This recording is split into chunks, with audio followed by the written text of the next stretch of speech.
నమస్తే welcome to our channel నేను మిషాల్ని YS Vivekananda హత్య కేసుకు సంబంధించి అవినాష్ రెడ్డికి అయితే సుప్రీంకోర్టులో షాక్ తగిలింది. ఇక బెయిల్ కూడా రద్దు చేసింది. అసలు ఆ కోణంలో చూసుకుంటే ఏం జరగబోతుంది? మరోపక్క చూసుకుంటే జగన్మోహన్ రెడ్డికి లిక్కర్ స్కామ్ సంబంధించి ఎన్నో కేసులు కూడా నమోదై ఉన్నాయి. అయితే లిక్కర్ స్కామ్ సంబంధించి తను కూడా అరెస్ట్ కాబోతున్నారని ప్రచారం అయితే జరుగుతుంది. అవినాష్ రెడ్డి జగన్మోహన్ రెడ్డి నిజంగా అరెస్ట్ అవుతారా? ఇలాంటివన్నీ డిస్కషన్ చేసే ముందు స్టూడియోలో ఉన్నారు senior journalist doctor Bharat Reddy గారు ఉన్నారు. వారిని అడిగే విషయాలను తెలుసుకునే ప్రయత్నం చేద్దాం. నమస్కారం సార్. నమస్తే. వైఎస్ వివేకానంద హత్య కేసుకు సంబంధించి అవినాష్ రెడ్డికి అయితే సుప్రీంకోర్టులో షాక్ తగిలింది. అసలు నిజంగా ఆ కేసుకు సంబంధించి ఇప్పటికే అనేక మలుపులు అయితే తిరుగుతూనే ఉంది. మరోపక్క చూసుకుంటే లిక్కర్ స్కామ్కు సంబంధించి కూడా జగన్మోహన్ రెడ్డికి కూడా ఇదే కోణంలో చూసుకుంటే అదే కోణంలోనే మలుపులు లిక్కర్ స్కామ్కు సంబంధించి తిరుగుతూ ఉంది. రెండింటికి ఏం చెప్పాలనుకున్నారు? వివేకానంద హత్య కేసుకు సంబంధించి మనం చూసుకున్నట్టయితే సునీతారెడ్డి వివేకానంద రెడ్డి కూతురు నిజం చెప్పాలంటే ఒంటరి పోరాటం చేస్తుందని చెప్పొచ్చు. తను తండ్రిని చంపింది ఎవరో తేల్చాలని చెప్పి తను high court, CBI, supreme court, trial court అంటే తాను తిరగని మెట్లు లేవు, ఎక్కడ వీలైతే అక్కడ దాన్ని నిగ్గు తేల్చే ప్రయత్నాల కోసం తీవ్రమైన ప్రయత్నం చేస్తారు. సిబిఐ వాళ్ళు ఒక దశలో ఆపేసిన దశలో దాన్ని మళ్ళీ ముందుకు తీసుకెళ్లడం జరిగింది. దాదాపు 248 మందిని విచారించిన సిబిఐ ఆ ట్రయల్ కోర్టు దగ్గర ఆపేయడం జరిగింది. కేసు ముందుకు తీసుకెళ్ళలేదు. ఈలోపు అవినాష్ రెడ్డి ఏం చేసినట్టే అవినాష్ రెడ్డి మీదనే చాలా ఆరోపణలు ఉన్నాయి. అవినాష్ రెడ్డి చేయించాడు ఈ హత్య, అవినాష్ రెడ్డి తండ్రి అనే ఆరోపణలు ఉన్న నేపథ్యంలో ఇక్కడ చాలా అంశాలని మనం గమనించాల్సిన అంశం ఏంటంటే సాక్షులు కనపడకుండా పోవడం, కొంతమంది సాక్షులు మృతి చెందడం, అంటే దీని వెనుక పెద్ద కుట్ర దాగి ఉందనేది డాక్టర్ సునీతారెడ్డి ఆరోపణ. వీటన్నిటిపై విచారణ జరిపించాలి. ఒక దశలో ఏంటంటే జగన్మోహన్ రెడ్డి భారత్ ఇన్వాల్వ్మెంట్ ఉంది అవినాష్ రెడ్డి ద్వారా అనే కూడా ఆరోపణలు వచ్చిన నేపథ్యంలో వీటన్నిటిని నిగ్గు తేల్చాల్సిన బాధ్యత సిబిఐకి ఉంది. సిబిఐ ఒక కేసును ఒక దగ్గర ఆపడంతో సుప్రీంకోర్టు ప్రశ్నించడం కూడా జరిగింది.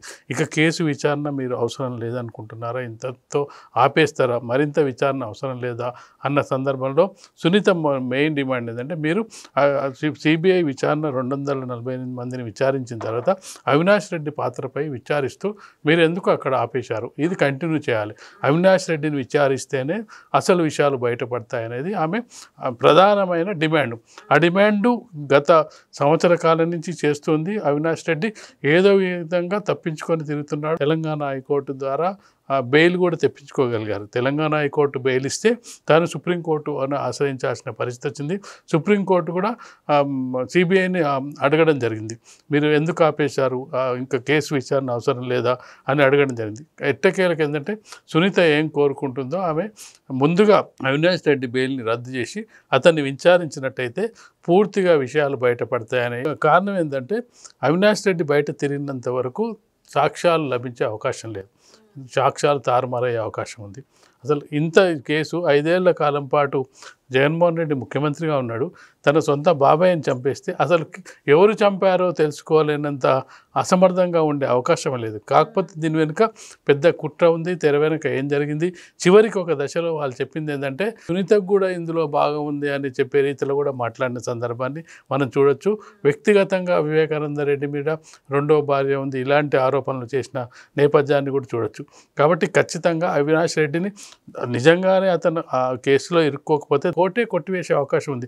అవినాష్ రెడ్డి పాత్ర లేదు, అవినాష్ రెడ్డి మీద ఆరోపణలు మాత్రమే అని చెప్పి ఇప్పుడు కేవలం అతను ఆరోపణలు ఎదుర్కొంటున్న వ్యక్తే, ఏం అతను చేయించినట్టుగా ఏం రుజువులు లేవు, కానీ ఆరోపణలు ఎదుర్కొంటున్న వ్యక్తి తను విచారణ సందర్భంగా ఏ విధంగా అనేది సునీత డిమాండ్. తన మీద అనుమానాలు ఉన్నాయి, తనే హత్య చేయించినట్టుగా నాకు డౌట్ ఉంది అన్నప్పుడు ఖచ్చితంగా విచారించాల్సిన అవసరం ఉండే. రాష్ట్ర ప్రభుత్వం ముందే అది కోర్టు సిబిఐకి కావాలని చెప్పి ఏదైతే సునీత కోరిందో దాన్ని అంగీకరించడం జరిగింది, సిబిఐ ఎంక్వైరీ ప్రారంభించడం జరిగింది. కానీ ఎందువల్ల ఆపింది అనేది ఇప్పటికి కూడా అది పెద్ద సస్పెన్స్గా మిగిలిపోయింది. ఈ ఒకవైపు మనం చూసుకున్నట్లయితే అవినాష్ రెడ్డి పాత్ర ఇక్కడ అవినాష్ రెడ్డికి జగన్మోహన్ రెడ్డికి చాలా అత్యంత సన్నిహిత సంబంధాలు ఉన్నాయి, రిలేషన్ కూడా వరుసకు అన్నదమ్ములు అయ్యే వరుస సొంత మనుషుల కంటే అంటే సొంత మనుషులు అంటే వాళ్ళ విజయమ్మ వాళ్ళ అమ్మ కంటే వాళ్ళ సొంత చెల్లెల కంటే అవి ఇప్పుడున్న సునీతారెడ్డి కంటే అవినాష్ రెడ్డి చాలా దగ్గర వ్యక్తిగా ఉన్నారు. ఎవరికి జగన్మోహన్ రెడ్డికి భారతికి చాలా దగ్గరగా ఉన్న వ్యక్తిగా చూడొచ్చు. అన్ని ఒక్క ఈ కేసులోనే కాదు, దాదాపు అన్నింట్లోనూ అవినాష్ రెడ్డి పాత్ర ఖచ్చితంగా ఉందనేది, లిక్కర్ స్కామ్లో కానీ మిగతా అంశాల్లో కూడా అవినాష్ రెడ్డి పాత్ర ఉందనేది వస్తున్న ఆరోపణల నేపథ్యంలో మీరైతే చెప్తున్నారో ఇప్పుడు జగన్మోహన్ రెడ్డి పాత్రపై కూడా లిక్కర్ స్కామ్కి సంబంధించి ఉన్నాయంటే జగన్మోహన్ రెడ్డి పాత్రపై కూడా ఇప్పుడు విశ్లేషణలు జరుగుతున్నాయి. ఎందుకంటే ఒకవైపు ఇటువైపు ఏమో ఇక్కడ చూసుకున్నట్టయితే అత్యంత సన్నిహితంగా ఉన్న మిథున్ రెడ్డి, మిథున్ రెడ్డి కూడా లిక్కర్ స్కామ్లో ఇరుక్కోవడం జరిగింది. అలాగే చెవిరెడ్డి భాస్కర్ రెడ్డి అత్యంత సన్నిహితంగా ఉన్న వ్యక్తులు కూడా లిక్కర్ స్కామ్లో ఇరుక్కోవడం జరిగింది.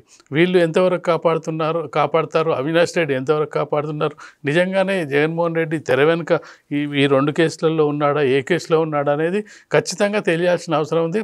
ఆంధ్రప్రదేశ్ రాష్ట్ర ప్రజలకు తెలుసుకోవాల్సిన అవసరం కూడా ఉంది. ఎందుకంటే ఒక మాజీ ముఖ్యమంత్రిగా పనిచేసిన వ్యక్తి తను ఏ విధంగా వ్యవహరించాడని ప్రజలు వెయిట్ చేస్తున్నారు. ఈ కేసులకు సంబంధించి ఇప్పుడు సిబిఐ ఏదైతే అవినాష్ రెడ్డి బెయిల్ రద్దు చేసిందో తను అరెస్ట్ చేసే కార్యక్రమంలో చేయడానికి వెళ్ళినప్పుడు తను మళ్ళీ ఏ విధమైన డ్రామాలు ఆడతారు, ఏ విధంగా అరెస్టును తప్పించుకుంటారు అనేది కూడా చూడాలి, వేసి చూడాలి. ఎందుకంటే ఇంతకాలం పాటు అరెస్ట్ కాకుండా తప్పించుకోగలిగిన అవినాష్ రెడ్డి ఈసారి ఏ విధంగా డ్రామాలు ఆడతారో మనం చూడాలి.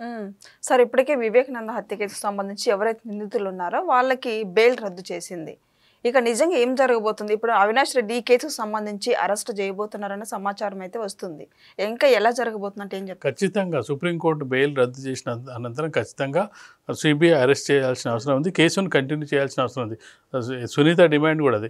అవినాష్ రెడ్డి దగ్గరికి వచ్చినప్పుడు కేసును మీరు ఆపేశారు, ఈ కేసును కంటిన్యూ చేయాల్సిన అవసరం ఉంది.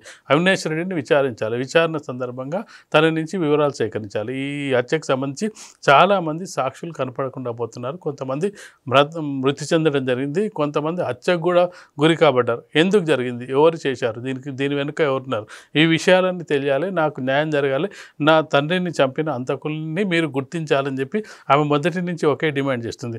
అది గుర్తించడం అనేది నిఘా వ్యవస్థకు పెద్ద విషయం కాదు. కాకపోయినప్పటికీ దీన్ని డిలే చేయడానికి కారణం, సాగదీయడానికి కారణం, దీన్ని మరుగున పడేయడానికి కారణం ఏంటంటే తెర వెనుక శక్తులు పనిచేస్తున్నట్టుగా కనిపిస్తుంది. తను నిజం చెప్పాలంటే రాజకీయాల్లో లేదు. సునీతారెడ్డి ఏదో డాక్టర్గా వృత్తిలో ఉంది. తన తండ్రి రాజకీయాల్లో ఉన్నప్పటికీ ఆయన పెద్దగా వివాద రహితంగా కూడా లేడు. ఏదో ఎంపీగా ఎమ్మెల్యేగా పనిచేసినప్పటికీ తన పని తాను చేసుకుంటున్న వ్యక్తి. అలాంటి వ్యక్తిని, ఫ్యాక్షన్ రాజకీయాలకు కూడా చాలా దూరంగా ఉన్న వ్యక్తి, అలాంటి వ్యక్తిని చంపాల్సిన అవసరం ఏమొచ్చింది అనే దాని మీద చర్చ జరుగుతున్న నేపథ్యంలో రాష్ట్ర ప్రజలు కూడా తెలుసుకోవాల్సిన అవసరం ఉంది. ముఖ్యంగా పులివెందుల, కడపకు సంబంధించిన ప్రజలకు కూడా తెలియాల్సిన అవసరం ఉంది. ఆ విషయంపై పోరాడుతున్న సునీత ఖచ్చితంగా విజయం సాధించే వరకు, నిజం చెప్పాలంటే ఈ ఒత్తిడి గతంలో చాలా సందర్భాల్లో జగన్మోహన్ రెడ్డి సీఎంగా ఉన్న కాలంలో షర్మిల కూడా దీన్ని డిమాండ్ చేయడం జరిగింది. దీని వెనుక ఎవరున్నారు, అవినాష్ రెడ్డి ఉన్నాడు, జగన్మోహన్ రెడ్డి పాత్ర ఎంత ఉంది విచారించాలని చెప్పి స్వయాన చెల్లెలైన షర్మిల కూడా చాలాసార్లు డిమాండ్ చేయడం జరిగింది. ఆ సందర్భంగా దీన్ని తెలుగుదేశం పార్టీ చంద్రబాబు నాయుడు తెర వెనుక ఉండి నడిపిస్తున్నారని అంటగట్టే ప్రయత్నం కూడా చేయడం జరిగింది. సునీతను వెనుక నుండి చంద్రబాబు నాయుడు నడిపిస్తున్నారు, చంద్రబాబు నాయుడు వల్లనే ఈ కేసు అని చెప్పి అంటగట్టే ప్రయత్నం కూడా చేశారు. ఏది అంటగట్టినా ఏం చేసినా అసలు నిజాలు తెలియజేయాల్సిన అవసరం నిఘా సంస్థలకు ఉంది. సిబిఐ ఖచ్చితంగా పూర్తిగా ఎంక్వైరీ చేసి అవినాష్ రెడ్డి నిజంగానే దీని తెర వెనుక ఉన్నట్టయితే ఖచ్చితంగా అతన్ని అరెస్ట్ చేయాల్సి ఉంటుంది, జైలుకి పంపించాల్సిన అవసరం. ఒకవేళ నిజంగానే అతని పాత్ర లేకపోయినట్టయితే అతను కోర్టులే అతన్ని నిజాయితీపరుడుగా విడుదల చేసే అవకాశం ఉంటుంది. కాబట్టి ఇప్పటికైనా సిబిఐ తన కర్తవ్యాన్ని నిర్వహించాల్సిన అవసరం ఉంటుంది.